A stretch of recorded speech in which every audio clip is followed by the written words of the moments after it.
Aliyah Ibrahim graduated from Yale University with a Bachelor of Science in Biomedical Engineering and a certificate in human rights. She was awarded over $250,000 in scholarships, an achievement that gave her first-hand insights into what makes students stand out in a highly competitive academic environment. She brings more than 4 years of experience now working with students from around the world, and she guides them into top universities, including UC Berkeley, UCLA, Johns Hopkins, UIUC, and the University of Toronto. Her students have pursued diverse fields of study, including biomedical sciences, mechanical engineering, music, and musicology, and political science. Aliyah combines her technical training and experience, to help students not only gain admission, but also define their purpose, articulate their voice, and thrive in their educational journeys. So that's who we have with us today. And she's woken up very early today. She's like, Coach Yeti, I'm more than happy to do it. Let's make it work. Let's do it. I'm just going to come and share with us today. So welcome Yes, for joining us this morning. absolutely. Good morning, everybody. My name is Aliyah. Like Coach Yeti was very kind enough to introduce me. I'm very happy to be here. I know it's 6 a.m., but bright and early, what's the saying? The early bird gets the worm. So I'm a total believer in that. And I'm very, very happy to be here. So I'll take you through my very few slides where I just present some preliminary information. And then I'll be very, very happy to answer kind of more in-depth questions. So let's start with a little bit of storytelling, which I think always gets the ideas going. So I was 14 years old when my journey started officially.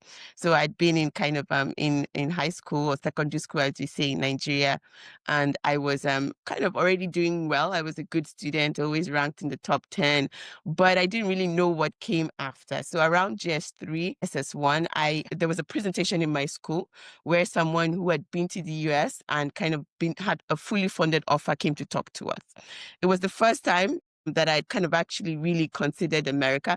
But I think the proposition for me in that moment was you could go to America fully funded. I'd never heard of that. No one had told me that that was an option. It was either, you go to America if your parents have money, if you go, these were the choices on the table. And so that conversation or that presentation by that person really sparked some ideas. And it really set a kind of clear and exciting new goal for me as a 14-year-old, which was like getting to a school in America. That was it. It was possible. And I could do that with a lot of scholarships. But also in that moment, the person started to set a sense of criteria, which I think this conversation is going to be very much about. Is like, what do you need to do at whatever age to really make this a goal? And there's some things he said in that conversation.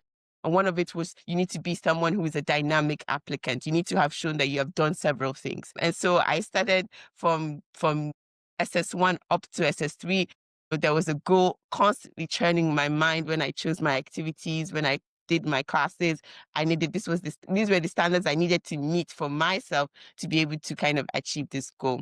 And I was able to do it because come application season, I think in 2013, 2014, I applied to around 12 schools in the US specifically.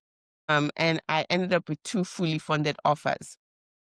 Now, what do I mean by 2 fully funded offers? It means 2 schools in America said, come to our school, you do not have to pay a penny. That sounds fantastic, but it happens every single year for students all around the world. And that was my situation. I ended up choosing Yale. The other school that I was offered a full fund was Yale University. It's a very great school, I think, in Pennsylvania.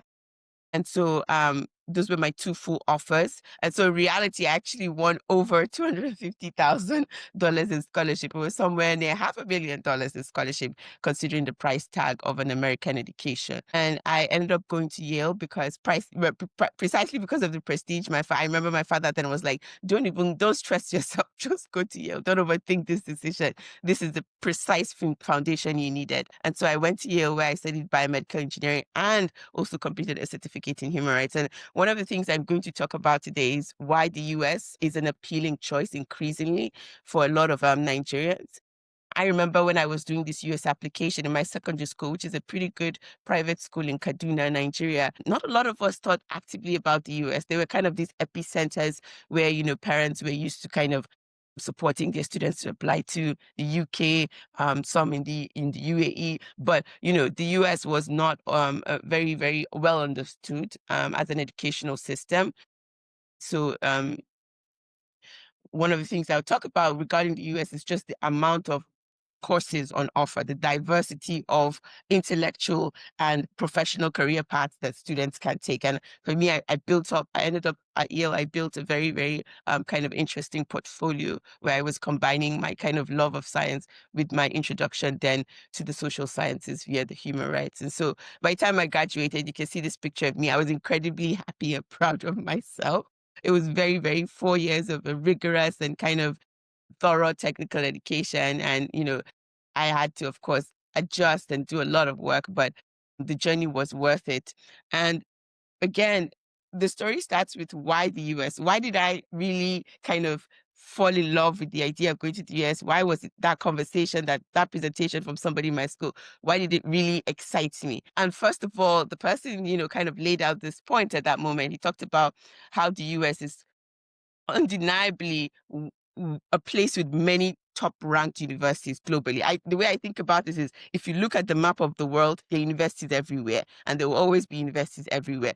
But the US has almost a density of amazing institutes within almost, the entire kind of radius of the country, East Coast, West Coast, everywhere you go in the US, there's likely a really good, very, very well ranked university waiting for you and your student. And so it's kind of amazing when you think about what the US is able to offer the world when it comes to higher education.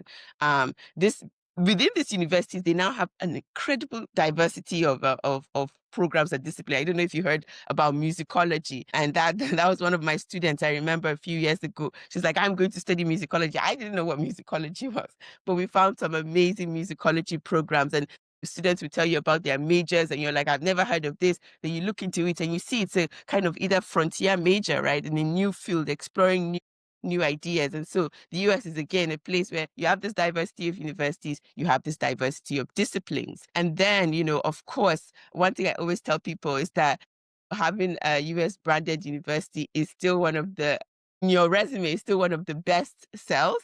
Everyone knows if you went through the US system, you achieved some level of rigor and technical knowledge. And so it's really well respected everywhere in the world. Um, and of course, they offer an incredible kind of plethora of scholarships and financial aid. And this is quite unique, right?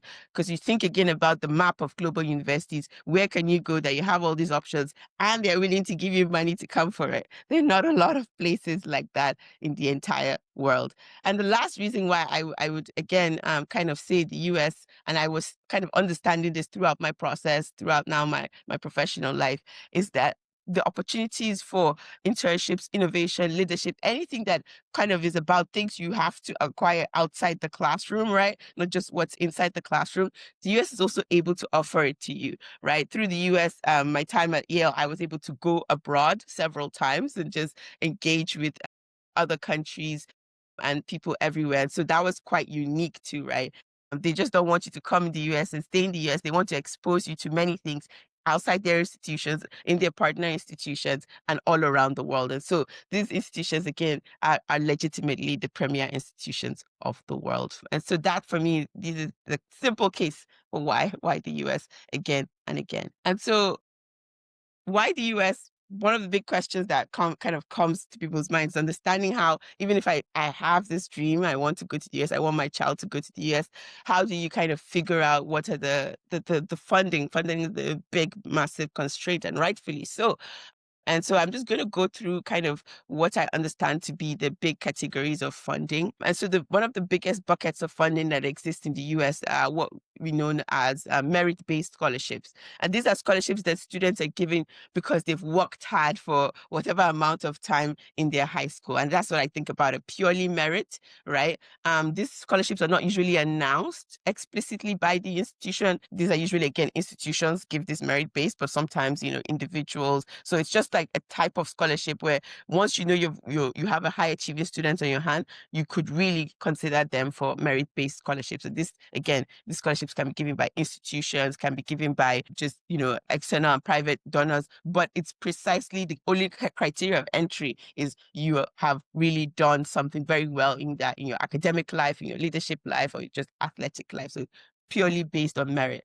Then the US also has a very, very large pool of funding known as need-based financial aid. This funding, of course, is very dynamic. It changes year to year, but need-based is, for some universities, is precisely how they're able to attract students from all over the world. Not every student from all over the world is able to afford the price tag. And so need-based is a very big one where they simply say, come into our university. Okay, tell us how much you're willing to put on the table. Okay, we're going to try to match your need, right? And that's why it's called need-based. Based on how much you need, you would get that funding. And then another category of funding, which I think a lot of people pursue, especially as international student, is institutional scholarships. And now these are scholarships that are offered directly by university. They can, like I said, be need-based or merit-based, but you know that this is tied to the university itself that you're applying to, right? It has no kind of external donor. And then you, of course, have a bunch of external private scholarships, which people hear about. We hear about the Fulbright, MasterCard, all of that. We also hear about field-specific scholarships. So maybe you're going to a particular department or you're doing a very particular kind of science, you could get a certain kind of funding for that. And then we have a few identity-based scholarships, and these are for people that they want to be represented. I remember at Yale, they really worked very hard to get students from countries that maybe have never been in their institution before. And so that's something that they really kind of prioritize, is making sure that everywhere, it doesn't matter where you are, once you apply to Yale, you are really considered. And so this is kind of what I would think about as the major buckets of money that you should start figuring out if you're interested in applying to the US. And so this is super important to understand. And then ultimately you have this kind of information, and you start thinking about that cycle of, how do I do this? How do I get the results that I want? How do I get the outcomes for my student, my child that I want? And I always, for very much at the introduction to my specific support process, I always say there are just two major things. First, you need to figure out how to prepare, and then you need to figure out what your purpose is. Because I think sometimes, again, there's a very linear understanding of applications, right? Where you just, wake up one day and you apply. Like I said, my journey started at 14. And so there's a lot of intentionality in that process, right? Whether you're the parent or the child, it's a goal that needs to be worked on or worked towards consistently over time. And so these are the two major things to hold on to. And when it comes to preparation, there's a lot to start early and there's a lot to stay organized. However, it's okay if you're not starting early too, right? The most important thing is once you realize that this is a choice you want to make, right? You start from that moment where you realize it's a choice to make. So we might have some question of how early is too early, and we can talk about that. I receive that question every year from parents all around the world. So the next one is consistency, which I think, when I realized that this was an option, the first thing I remember this speaker saying in my school was, you need to have good grades. It's just, you don't have to have the perfect grades, but having grades that are consistent, that show that you're applying effort year to year across your subjects, that's just often a baseline for American institutions, because they do come with, again, a standard, right? And so having good grades is part of it. And then I think, because there's just so many options of universities, I think it's important for parents to also, or students, to spend some time researching, what are my options?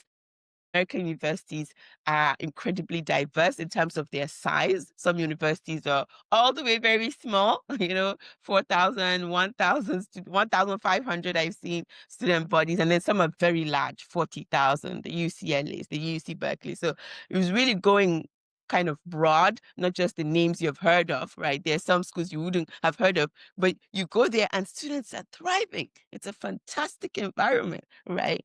They deliver world-class science, and so really having that kind of broad research perspective is essential. And then when it comes to the kind of purpose level, I think, American universities are unique even in their application process, right? They just don't say, give us your scores and give us your grades or write this massive, they have a kind of a scoring system known as the SATs, but we can talk about that. But they don't just ask for your grades. They also want to know you as a person. And so sometimes I remember when I was doing the process, I'd go to my parents and ask for some information. I'd be like, wow, they felt so, it was very foreign to them. They're like, why does a university want to know this? And I said, it's part of how they kind of determine that you're a good fit. And so they really want to know your story. They want to understand why you chose the majors you chose. They want you to be able to have values and connect them to your goals. And so they require students to think a lot. And that's kind of some challenge I often work with students through. No one has asked them these questions for a few years. And so it's very new. But again, that's how they kind of really, really set the standard going into the universities. Many of the students are often purpose driven, right? And then, of course, using all of that information to kind of reflect it when you're writing your essays. American institutions tend to require students to write a lot of essays. When you interview, maybe you get the chance to reach the interview stage. And then ultimately, when you're making your own choices, you might get a few offers, and then you might have to make choices, and those choices will have to be based on your values. And so that's how I think about just the introduction to the process of what works when you want to make the decision to study in the US and get a really good scholarship offers. I would love to stop here for now and kind of open it up to questions from Coach Williams, and we'll see what other questions you have. But I'm very, very happy to be here again. So thank you. Fantastic. Thank you so much, Aliyah, for kicking that off. So what we're going to do now is I have a few questions that I'm going to ask, and then you still have more in your presentation, right? We didn't cover everything. Yeah, I have some notes, but that's it for me for now from the slides. I'm happy to do one-on-one. Okay, cool. So I'm going to ask a series of questions. We'll probably do that for the next 20 minutes so that we can take questions from the audience as well. So thanks for explaining, when you started and, the earlier, well, I like what you said. Two things. You said better start early, but whenever you start is also okay. Because it's very not to feel like, okay, if I didn't start early, then I'm kind of done for. I can't do it. You still can. You might need so much more work from you, that's for sure, because it's probably a shorter period of time, but it's not that it's impossible. Yeah. So and I like how you broke down the different types of scholarships as well. Some are merit-based. You covered everything. There are different types of scholarships. But the one thing about the US is that they're well known for having a lot of funding to try to ensure that whoever they see as a quality students, they are going to try everything they can to help you come to university in the US, right? And there's a university for everybody. I think there are over 4,000 universities in the US, right? And it's really so much just about the name and accreditation or where they are in the league tables, but are they really good for your child, and are they really good for the subject you're interested in? Yeah. So one of the questions I want to ask you is, there's a myth that US universities only want perfect students with straight A's and all of that. What qualities do US universities really look for beyond grades? Yes, absolutely. I think that's the first question that comes to, every student. When I see a student profile, they say, is this possible for me? And the first thing I look at are grades, but grades is just a filtering mechanism for scholarships. And this is super important, right? What they ultimately want, you can have the perfect grades, but not end up in any institution because you're not a dynamic student. So one part of my story was when I had this decision in kind of when I was 14, I spent the next 3 years doing several things. First, I made sure that my grades were okay for the most part. I wasn't always number one in my class. I did graduate as a valedictorian, but that took a lot of effort. Even my principal, it was a very tight competition. I can tell you the students in my school were very tough. But one thing I did in that period was I started saying yes to unconventional opportunities that my school was offering. including international opportunities. I ended up joining this geography Olympiad. I was doing that for a few years. And I had never really thought geography was something I liked, right? But by having to push myself in that experience, be one of the first people to represent Nigeria in a team internationally, it was a very stretch experience. I remember telling my parents, hey, you need to support me on this. And they're like, why? I'm like, it's part of a bigger picture, master plan. But having that level of dynamism, right? Getting students to pursue unconventional opportunities, interesting things, those ideas that often sit at their back pocket, right? So it's not just about grades in school. It's about the bigger picture of you as a person, as a member of your community. Maybe, your student has this project about, cleaning, the environment, whatever it is. Students always have ideas, and having to show that you're able to work on those ideas, that is dynamism, right? And having a dynamic profile is what I think is the real criteria at play here. They want to see that you're a person who's interested in things beyond your grades, right? So yeah, that's absolutely a myth. Yeah, fantastic. And I think that brings me to the next, well, two questions I'm going to combine in one, which is how early is too early to start thinking about it? So when I went to university in the US, I went to University of Pittsburgh, and I applied to one university, University of Pittsburgh. But he didn't decide to go there. It was actually my brother, who's about 5 years older than me. He was the first one to go to the US because he was the first set at Unilag when they started doing all that striking and everything. So after his first year was full of strikes, staying at home, my parents said, we can't continue like this. What's going to happen? We had family in the US. And then my mom, she worked in Ministry of Information, and a lot of her colleagues used to go to University of Pittsburgh for work and study and all of that. So that's how she just knew that university and said, okay, if we need to go to the US, let's apply there. So that's kind of what happened. We applied, he got in. So when it was time for me, that was where I went. But one of the things that stuck with me when I got to Pitt was that a lot of my classmates were so much more than just their grades. Typical Nigerian student, it was go and get your A's, do well in school. Extracurricular wasn't a big thing. Internship wasn't a big thing. Work experience for what? Just go and study your books, So that really stuck with me that, wow, it's so important to not just be about academics. So as a result, it's when I had my children from very early on, I said I'm going to expose them to all kinds of extracurricular because I feel like that helps you be a more rounded student than just pure academics, right? So let's talk about how early is too early, if there's anything like that. And if, for example, maybe one of the people, because it depends on the country you're in as well. Some countries don't put a lot of emphasis, for example, on extracurricular, because that's just not, like, let's look at the UK application process, for example. It's not very focused on extracurricular per se. It's more about your grades. And if your grades are great, you'll get into the school. What can a parent do if there are two of them? One is, it's very early. What can I do to start preparing my child? And secondly is, okay, maybe this hasn't been a big thing we did over the last, 4 or 5 years, and we're literally within our last year or two before application. Is there any hope? Yes, absolutely. There's always hope. And the reason why I say that is because of the fact that what they want to see is, again, this idea of a dynamic student, right?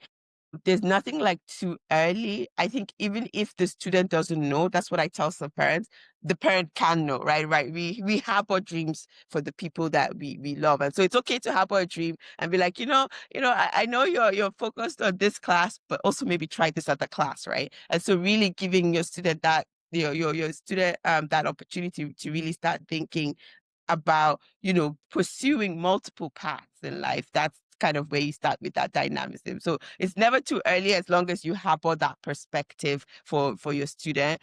And it's something that I kind of see in parents, right? Hello, Aliyah. Can you hear Aliyah, or is it just frozen on my end? Please, can you drop a chat? Can you hear Aliyah, or is it just me that it's frozen for? Yes, okay.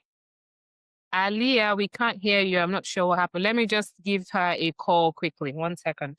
Okay. Hello? Okay. Yes, you're frozen. Are you coming back in now? Can you rejoin? Okay. Thanks. All right. Yeah, she dropped off. She'll be back in a second. So let's just wait for her.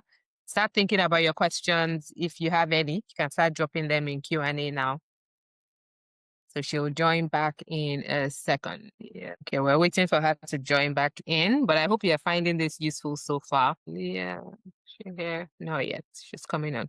One of the next questions we're going to be talking about is whether or not scholarships and financial aid is something that's open to international students.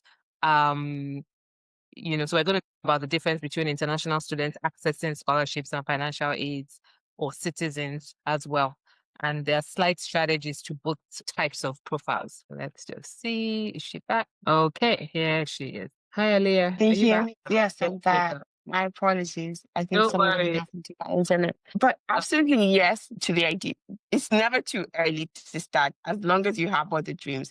And I also wanted to point out something about what you said relating to the fact that you knew someone who had already gone to Pitts. Your parents had some information and some trust. One thing I realized very much about African and Nigerian families is that we really do really rely on those networks of trust, right? We really need to know that this institution is going to be a good and safe place for our students, our family members. And so that's also something I often work very hard on, is saying, yes, it's okay if you do not know a place, we can find somebody for you to talk to, right? And so the US very much, again, is an information black hole, and relying on people who have gone there, having conversations with them is the best way to kind of bust the myths about how early, too early, what is the requirement. It's never too early as long as the parents have all the dreams. That's my short answer. But the longer answer is like, it's only as early as much as information, as the information you need to acquire, right? And so if you have a student who is 2 years out, 1 year out, this is the time to start talking to people and acquiring or getting information about certain places. Yeah, very powerful. There's nothing like speaking to people who have gone through it, who are currently there, and even those who have graduated. Everybody has a perspective that can be helpful. All right. So I want us to now talk about some of the myths and realities around scholarships and financial aid. Some people think scholarship is only for American citizens. There's no way they'll give international students. Some people might hear you speak and say, you are just an outlier. It doesn't happen all the time. From Nigeria and get full ride. So wherever you are in the world, Nigeria, UK, which is majority of our audience are based in those two places. Can you talk about, number one, your experience, which you've already shared some of it, while you've been in the US, you've done your undergrad, you're now doing your graduate school. And I believe with your graduate school, you also got scholarship, no? Yeah. Yes, absolutely. Let's talk about that. It's not a fluke. It is not unusual. It is possible to access scholarships no matter where you're from and no matter your passport that you're holding. Absolutely, absolutely. I think, again, the reason when I was applying, a lot of people would say, oh, I'm going to this place, I'm going to these other countries, precisely because of the information they had. They knew that the US is expensive, and so they didn't understand how was anyone going there with more so funding. And the reason why that happens is because, again, American institutions are not only looking for kind of like, just come to our university, we'll give you money. They have a diversity of funding. And that's kind of one of the big things to understand, is like, how do I apply with the knowledge that money can come from these different pockets? And so it's very important to kind of have that. If you want a fully funded offer, then you must prepare to be competitive. If you want a partial offer, then that's a different set of criteria. And so I think American universities really do want I was telling a student this last week, the universities want you. They want students from everywhere in the world. Many of these universities have what I would call a global orientation, right? They're not just trying to fill their universities with American students. For them, having a rich university experience is saying, I met my roommate is from South Korea. They want to have Nigerians in the university so they can proudly say, look at our student body. Oh, it's students from everywhere in the world and students from Nigeria, not even just one part of Nigeria, students from anywhere in Nigeria, students from anywhere in the world, UK. So American universities actually take a lot of pride in the kind of global orientation that, makes them attractive to students anywhere in the world. So, Nigeria has traditionally been one of their hotspots. There's no doubt about it. Every year, Nigerian students come to the US. But I think also at the same time, knowing Nigeria, I still feel like US has this kind of lower priority rank. And so I really want to advertise the fact that they are often having a global orientation. And it's that precise global orientation that makes them keep searching funding pools for students from the continent, students from Nigeria. And so they're looking for you. The question is, are you looking for them? That's a really good point. I like what you said about how there are different funding pockets. And I think it's to recognize that they're so diverse. In fact, you can just start doing a research. You Google yourself, for example. There are different, $1,000 here, $1,000 here, $5,000 here, based on your criteria, right? And suddenly it's adding up. And when you get admission, all of those little scholarships you've been able to amass over the period all come together to help you with your tuition. Yeah. So I think that's really, really important. So let's talk about it practically. You're somebody now, you're sitting here, you've heard this maybe for the first time because they've heard Aliyah speak and they're saying, oh, this is actually possible. Oh, she's a smart girl. She was locked in. She applied. She got into 2 universities, fully funded. She's done it. You've gone to the US. You graduated, and you've also been able to get a scholarship again for your master's, right? So if somebody today is saying, all right, this is possible. This is possible. How do I get started? What is your advice there? Right there, the first advice I say is research broadly, right? So once you say this is possible, this is an opportunity, it's time for you to start that amazing information gathering process. And the way I often think about information is first to be, you have your student profile on one side. You're just kind of doing this matching process. And that's something we work a lot on. It's like looking at all these universities, having a lot of information about them, maybe kind of their entry requirements. Do they need you to have SATs? Do they need you to kind of, take any other exams? Maybe, Nigerians are often exempted from the language exams in the US. They understand that we come from an English-speaking country, and maybe a lot of your students are also in the UK. So some exams you don't have to worry, but having that exam taking timeline is also very important for parents, right? And then also knowing what kind of score they need. Some universities don't care so much about this exam, but I think they're actually coming back in vogue.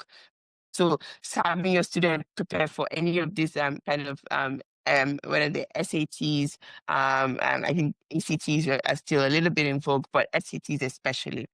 And so having that exam prepare in mind, and then researching. When you're researching, I think when I say research broadly, what I actually mean is like research without biases. Okay.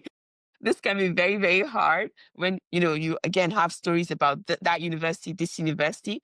I think the university list should be at the beginning around 15 schools.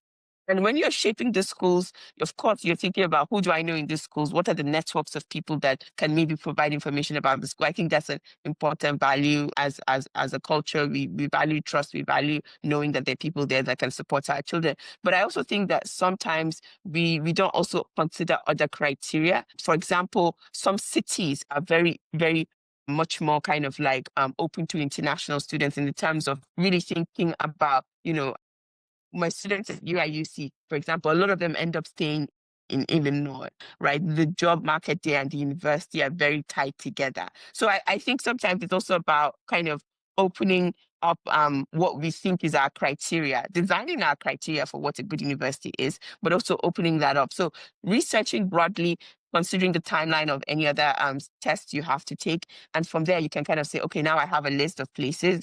And when you start making this list, it's super important to even see if you can reach out to the universities. A lot of these universities have open college fairs. They're always excited to kind of talk to parents, and for them too, it's a kind of important deal that their name is out there, and that what they're offering students is out there. So that's kind of my answer. Is when you're ready to go, start researching ASAP and research broadly. And I think with that point, just to drop in here, how important demonstrated interest is for the universities as well. They want to see that the students, by the time you applied here, you have demonstrated your interest in various ways. You've attended fairs where you've gotten in touch and spoken to admissions officers. You've gone to virtual tours. You've joined webinars. They want to also see that you've demonstrated some level of interest. Maybe if you've even gone further above and beyond, you found a professor teaching a particular course in that university you're really interested in, and you write to them. So there are many ways as well. I think is to remember that the admissions committee are human, and they are going to be reading an application from a human. So you want to show as much as possible to them that you are human. This is who you are. You've shown interest. I had the experience of sitting on the admissions committee when I was in business school, and that's where it really hit me how much you are discussing potential applicants and you are looking at everything that they have said, and everybody is debating that, oh, but did you read their essay? Oh, did you see what they said here? So it's actually a human process. It's not AI that's just adding up, okay, SAT score, GPA, okay, this person, let's admit them. No, it's actually humans who are reading these applications, who are remembering that, oh, Aliyah attended this. Oh, Aliyah actually emailed me. Those things go a long way. And I think it's to just remind everybody here that this thing is a process, and the US is looking at the holistic picture. So you want to do as many touch points as well to make sure that when your application lands, they recognize your name. Absolutely. One little story regarding that. When I came to Yale the first time, one of the first people I met, she knew everything about me. I said, "Hi." She was like, "Oh, I know this, I remember this." And I was like, "How?" She was on my admissions committee, right? So they took specifically my profile and all the information from me. And, people, there are people on the other end reading this. And so I want to affirm that it happens all the time. They end up sometimes, if you get into the university, being your advisors, being people that are following your story, advocating for you. So it's a very, very human process, affirming that. Absolutely. I have one more question. I'm going to go into Q&A because I can see we have a few questions that have come. Can we talk about some of the common mistakes that families make when they're thinking about US universities? I know one of it is, for example, if the school is not an Ivy League, I don't even want to think about it. So from your experience, and you've worked with a few families from different parts of the world to help coach or guide their children to be successful applicants, what are some, maybe 2 or 3 common mistakes that families make when they're thinking about applying to US universities? Yeah, I think definitely this kind of kind of thinking a little bit narrow because you've heard the name of a school, the school. I think that's, I often tell people in their list, they should have schools that they feel that they can get into. They should have schools that they dream of getting into. They call them, rich schools, dream schools, and then safety schools, right? And so having a very dynamic application list is kind of super, super important. But I think also down to the process of when it's time for you to tell the story of your child or your student. I think sometimes people lean into the generic, which is like, oh, look at my student, they're brilliant. There are many, many brilliant students, and there'll be many more from Nigeria. We're a student of scholars, we're a nation of scholars, as people say. Nigerians are very educated. So it's very important for us to start crafting stories that are beyond generic, right? Not just saying, oh, my student likes science, but saying what kind of science, why, and having that level of shared curiosity.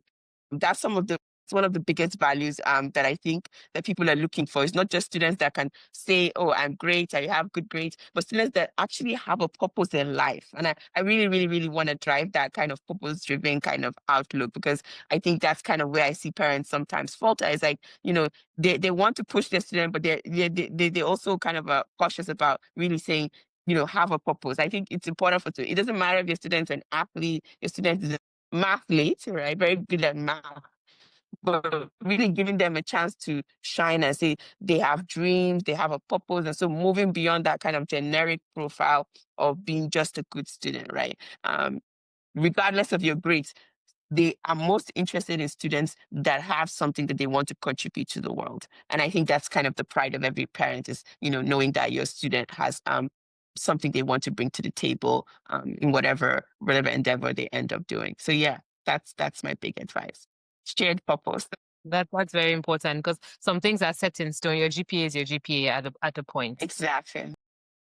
The SAT score. Now we know that you can do things like super scoring, where you add up the best, results from your SAT, English and math, and that's the score you can submit. But at the end of the day, some of those things are set in stone. You can't do magic at a point. However, the other areas are where you can really build this holistic picture of who you are, what you're interested in, why. And I think the other beautiful thing about the US university system is you don't have to declare your major till your second year.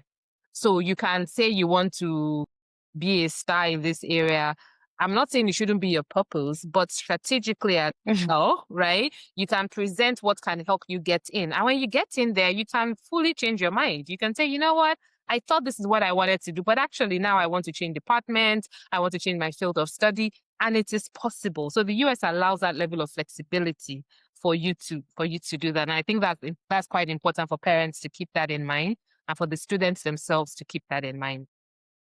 Yeah, they know that students are going to change their mind actually. So they're okay with that. They just want to show a level of purpose. So yeah, absolutely. All right, so we have one question here. Someone says, I'm currently in the process of writing my A levels in further math, physics, and chemistry. What advice do you have for someone looking to write the SATs and looking for admission to Stanford, as well as many other universities? Yeah, that's a really good question. I think the way I would think about it, especially, Stanford is one of the most competitive schools in the entire world. And, one of the ways I think about it is what else are you bringing to the table apart from your grades? I think, the fact that you're going to take all of these topics in physics and chemistry, you probably are doing well academically, but really starting to spend some time to think about the other stuff.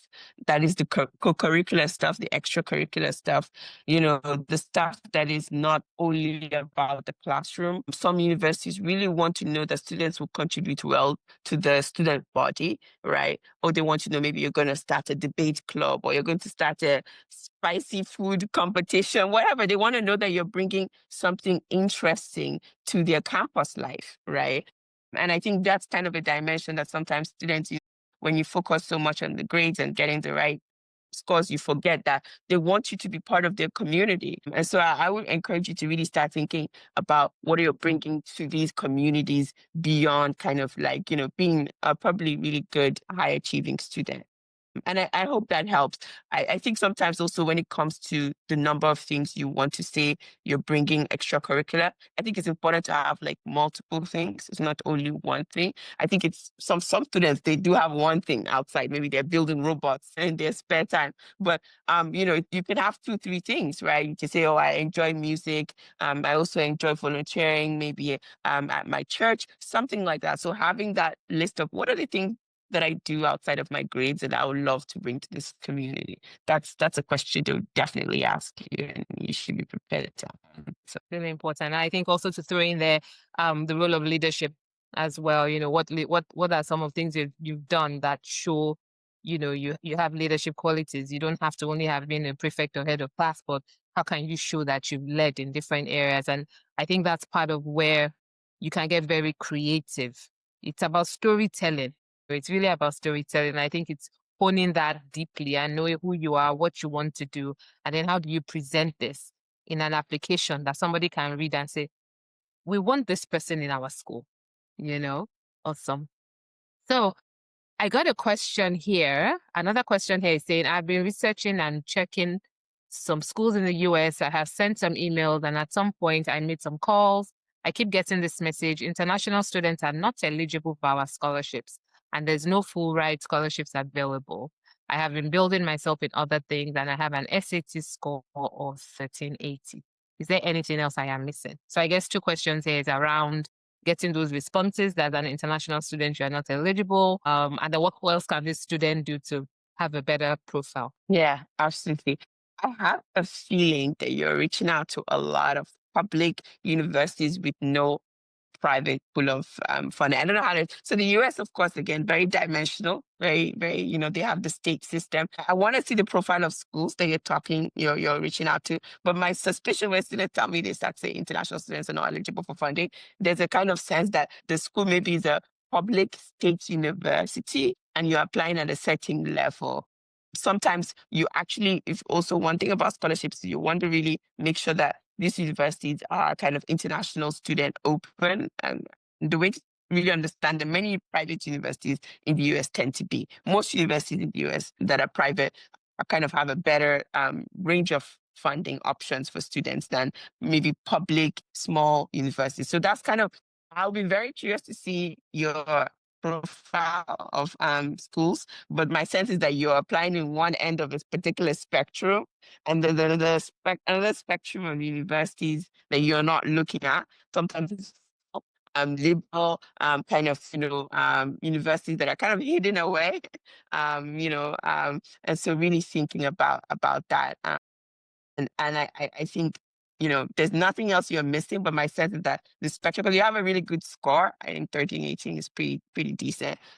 And so the question then is, what spectrum? Where maybe you're just pulling from a particular kind of pool of schools. So that's my feeling.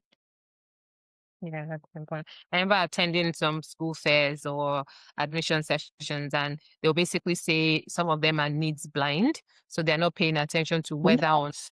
can afford to come to their school. They're looking at your application, and if they want you, they give you admission. They will not let lack of funding be a challenge to let you come as well. So back to what you're saying, Absolutely. doing your research, these are some of the nuances you need to be able to pick up and know what school environment. A school that has that kind of mindset in their admissions Absolutely.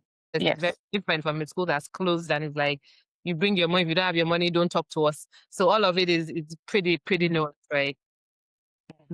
Absolutely. Okay, so I have another question here. Somebody says, I'm currently doing the AP program. Will it be accepted worldwide or is it mostly limited to America? That's interesting. I think it's pretty global. I mean, I had students from East Asia who were doing the AP and they'll be accepted. I think the reason why the APs are very interesting is because everybody knows that they're a level above your usual classes, right? And that's kind of where you should just think. And I'm not really confident that every school in the world will accept your AP, but you know you have done the work. And so a lot of people use the AP as a way to say, maybe if you want to do biological sciences, once you do the AP bio, for example, you're just a step above. And so knowing that you're getting that rigor is an advantage. It's like, I did the O levels in my school in Nigeria. And again, it was that added advantage of rigor. Marketing it as a step above is all you need to do in many places. It depends on what the university wants, but they know that the APs are globally acknowledged as a step above your ordinary classes. For the US, for example, with the APs getting a certain grade and above, it's considered college credits, right? So Exactly. university level courses. So if you do that and you pass certain grade and above, when you get into university, they see that as, oh, you've taken this and it's an equivalent, so they can scratch that off in terms of the credits you need to graduate. So if you've done AP chemistry, for example, maybe you don't have to do intro to chemistry in your first year in university. And for that question, I know in the UK, at least, APs are recognized here. I don't know about everywhere in the world, but that's where the research comes in. But I know for sure APs are also recognized in the UK. All right. Okay, the questions are flying in now. So let's go into this. Yeah, I see one in chat that I want to quickly pick up. And someone says, my son got a full scholarship, a half scholarship, sorry, to study in Missouri Valley Uni. He's an American living here in the UK. Will he qualify for other scholarships and aids? He's adding to the above. Yeah. Well, it's a scholarship to play football. Yeah. I think athletic scholarships are definitely kind of undervalued in the sense that being a good athlete is something that every university is looking for. But the fact that he's an American means that he's open to kind of a broad range of options.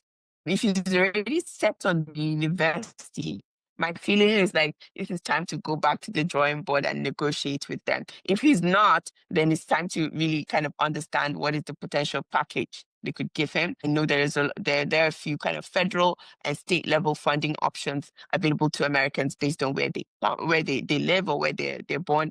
And so there are certain packages you can pull. But my sense is like this is a time to go back to the universities themselves. I think people don't think you can negotiate with universities. But I always say once there's an offer on the table, you can negotiate. For graduate school, I negotiated my current package. It required writing a very, very strong letter to defend why I believed I needed more funding. But I think this might be just the precise point where you go back to the university to kind of negotiate and actively ask them, what else do you have for me? I need to know. Yeah. I think that's also very American minded, is that negotiation. I negotiated for a higher scholarship for my MBA. I got into two. One didn't give me any money, and I said, hey, how can I leave money on the table and come to you? And even though I was an international student there, they said we don't take international students scholarships, but they took it and came back and they were able to match the scholarship that the other school had offered. So never ever underestimate the ability to negotiate, especially once you've gotten in. All right. So we have a current student in year 11 who wants I'm currently in year 11 in the UK, and here you do not need a physics A level to study medicine. However, I plan to go to med school out of the UK, preferably the US. Will it be an issue if I don't have a physics A level? Yeah. So the US for specific programs, medicine, law, I think they have a very different system. They require you to do like your regular undergraduate 4 years. So I was in the biomedical engineering. I can tell you that in my program, almost probably 70% of my classmates, it was a very small program, ended up in medical school. So what they usually require to do in those 4 years is take these A-level classes that you feel like you might not have. So I think in that sense, American universities are also very open to that kind of journey. And it actually makes you a very stronger candidate when you get to kind of medical school, because having that American undergraduate is like the equivalent of really being prepared for medical school. And so you do not need to worry about A-level if you're thinking A-level physics, if you're thinking about med school in America. You come here, you complete your undergraduate, then you apply to either your 3-year law school or your 3-year medical school. So in universities, you hear somebody who will say, in American university, you hear somebody will say, oh, I'm pre-med. That's what you want to be in an American university. You want to be pre-medical, right? And so all your classes, in your 4 years, you take a massive chunk of your classes will be about preparing for medical school. And that's very, very excellent foundation. You choose certain majors like mine, biomedical engineering, or maybe you hear somebody say, I'm pre-law. And so they're often thinking a lot about, oh, I'm going to write the LSAT and I'm going to get into law school. So being pre-law and pre-med means that you get 4 years to actually really take a lot of good higher level classes. And so you don't need to worry about that in the American context. Okay. Yeah. So we have 3 questions that I think are all kind of related, which I don't know that you will necessarily have an answer to this, but I'll ask.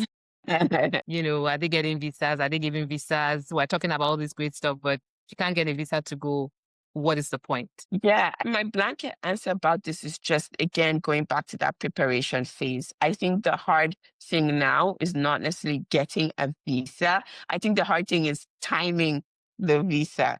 So I feel like, if you can figure out, you're on this journey, you might have to kind of put a buffer space in that process if you're thinking, depending on where you are. For my graduate school, for example, I had to wait an additional year because of the dates and the processes in Nigeria, but it's worth it. I'm here and I'm doing it. I think sometimes we all can be very impatient, but again, this is where the planning meets preparation kind of arch. So, the situation, of course, is very tough because usually you apply in January, before you know it, you're in 6 months later. So now you need a year. You need to kind of take a step back and be prepared a year ahead. So that's kind of how I feel about the whole kind of changing situation, is that people just need, to really, really hammer down their timelines earlier. Yeah, absolutely. I see another question here about the ease of getting a student visa for America versus the UK due to circumstances. We can't really offer, that advice. So Yeah. take that offer that we don't really need planning and hoping for the best really with regards to that. Every country is changing so many things at the same time. It can be a bit daunting to really think about, okay, where can you really say this is the best option? We unfortunately just don't really know. And like you said, you need to build buffers in there, have a plan B. Maybe the US is your top choice, Yeah. but you don't really know. So maybe you have to have a plan B in another country so that you're able to have options. Okay. Somebody here is asking, regarding reaching out to professors and admission officers, how would you go about doing that? Do you want to share that? Absolutely. I love that so much. I think first, reach out to universities. That's what I said, right? We're a very trust-based society. We need to know that these places are good for our students. And so, at the same time, we don't necessarily always have a culture of asking questions. So ask questions throughout the process to everyone you meet. And so one of the things I say first is, if you can find an actual student that's gone there, that's one of your best kind of resources, students that are actually there, that are going to be like your student. And then when you maybe you go to the university website, you see a professor, you see somebody that you're like, oh, maybe this person will be interesting to my student. Reach out to them just as a parent that is curious about their work and maybe talking to this. These professors, of course, cannot necessarily, give you admission. They have nothing to do with the admissions process, but they're also a good way to say, oh, my student might actually take your course in X topic, right? And so they want to hear, they want to know that they have potential interest in their own kind of academic work. And so I think, reaching out in a very simple, well mannered way, it's a very casual connection. They don't mind. And I know that this is something that a lot of, sometimes, again, like I said, we having a student who went there can even support that process better. Oh, I met your former student.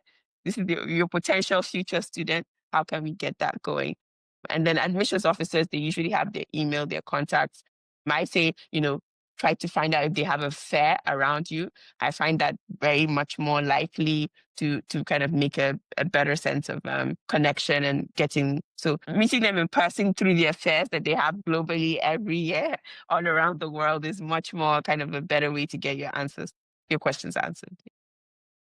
And I think one strategy I want to add to what you've said is, in addition to the first and everything else you said, is use LinkedIn. LinkedIn is a powerful platform.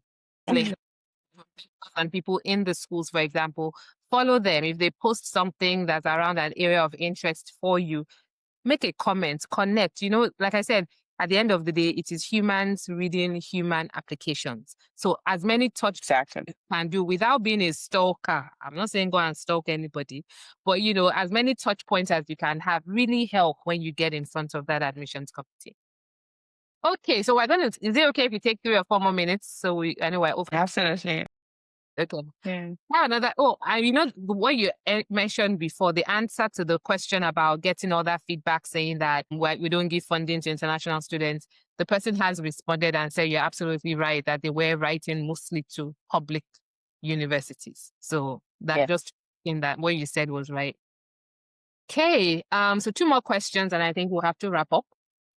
Somebody here is asking that, does an applicant stand any chance for a full ride with low grades that are about a 2.2 GPA on a 4.0 scale? Yes, that's a very tough one. I think that if you're looking for money, you have to be competitive. That's how I say it, right?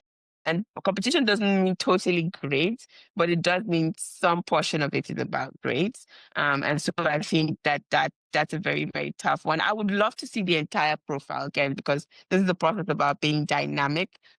So maybe the student has something really, really something else to offer kind of these institutions and these spaces that's not about grades. Regardless, I think when we look at the funding buckets, when we look across them, what they want to know is they want to see your potential, right?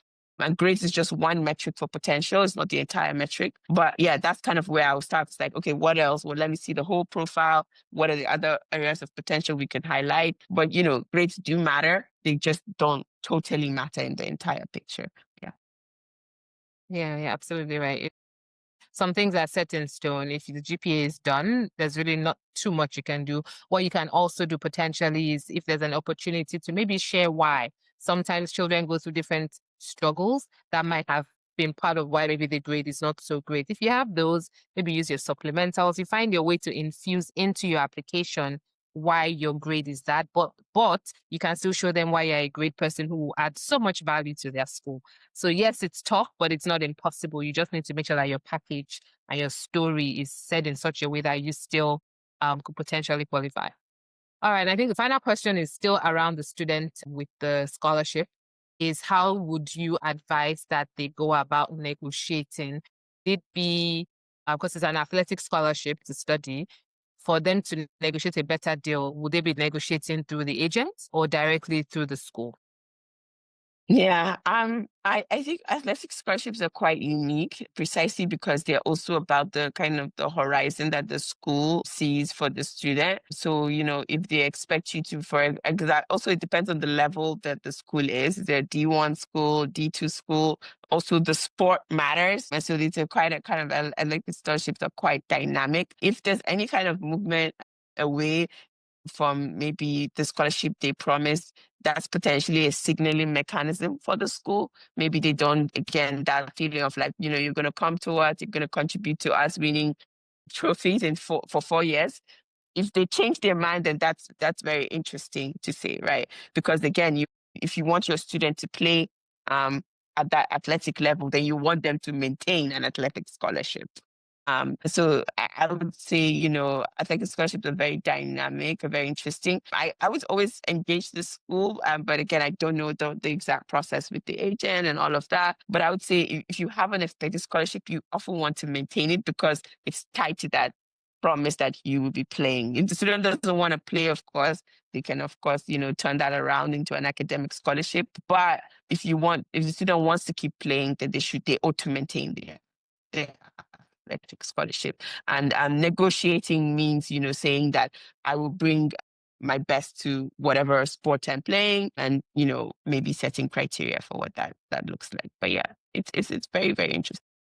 Yeah, it's a dynamic one. I think for that particular situation, it's probably looking at both. We don't know the framework around how the scholarship was attained. If it was the agent and you're only able to talk to the agent, then you must do that. Yeah. But if you talk to the school directly, but that you have to be sure about that.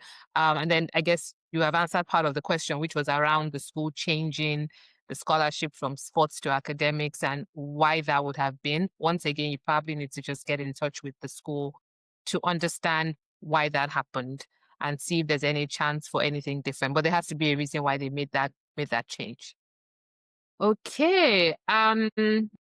Fantastic. So Aliyah, will you be sharing your details, or how can somebody, if they have questions for you? I know you're not taking any clients current. No client. Anyway, are you willing to share any information in terms of how they get through to you? Or is it something you prefer maybe they fill through me and then I ask what's the best? Exactly. I mean, I'm not taking clients right now. But I always love to answer kind of one-time questions. So Coach Williams has my details. If you have any one-time questions, please send them to her. But I look forward to other opportunities to engage with your community. This has been absolutely fantastic. I'm sure there's some brilliant students here. So yeah, thank you. Fantastic. Thank you so much. This was really good.